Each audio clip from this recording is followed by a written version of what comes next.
all of those things that we kind of take for granted in our daily life. Our clients typically need a lot of support from the community to understand and navigate.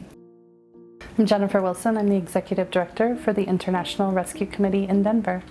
So the International Rescue Committee helps people who have been displaced or have had their lives uprooted by conflict or disaster to find safety and recover and regain control of their future. So in the United States, we work with a lot of people who are rebuilding their lives here.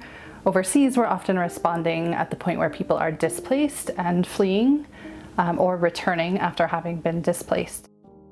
We operate in more than 40 countries around the world, and we have 28 offices in the US right now. So the Denver office of the IRC was founded in 2016. We provide at the International Rescue Committee in Denver a whole range of services, so everything that you might need to restart your life. So we know that integration is a process that typically takes years, and we work with people for at least 5 years to help them attain that highest level of integration so they come to call Denver and Colorado home. We arrange housing, we welcome them at the airport, we help them get connected to services and supports, so things like Social Security, or near term, people need food assistance, they need some cash assistance, they usually need health coverage. We also help them get connected to English language learning supports, job training opportunities. We teach people how to use the bus. We help them understand where their local grocery store is, how to shop. We get kids enrolled in school, so a whole host of things. Here in the United States, we do a lot of work in the areas of safety, health, education, economic well-being, and power. Power being people's ability to realize their full rights. The work that we do internationally is really focused more on crisis and recovery and relief. When something happens, whether it's a man-made disaster or conflict or a natural disaster or a conflict, to help people find safety, it's very much focused on protection. And then for those who are displaced for longer periods of time, we often work in urban settings or in refugee camps to help ensure that people have as close to a normal life as is possible.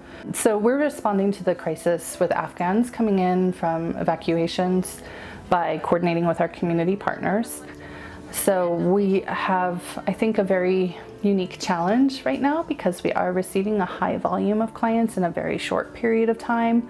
The biggest focus for us as that's happening is housing, right? So we're working with a lot of the landlords and property managers that we typically partner with, but then also with different groups, private citizens, people who have rental properties who are willing to open those up for Afghans to come.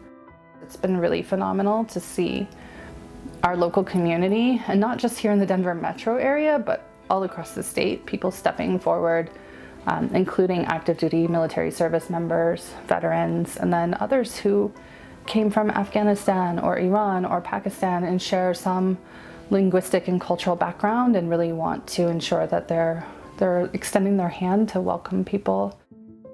And we not only work with newcomers, we also work with those who are already here. So what we call the welcoming community, or sometimes people might refer to it as the mainstream community, we want to also support them. And while we do absolutely need donations still, volunteers are integral to our programs, whether they're family mentors or first friends, maybe they're employment mentors or higher education mentors, helping people really chart their path for their long-term goals.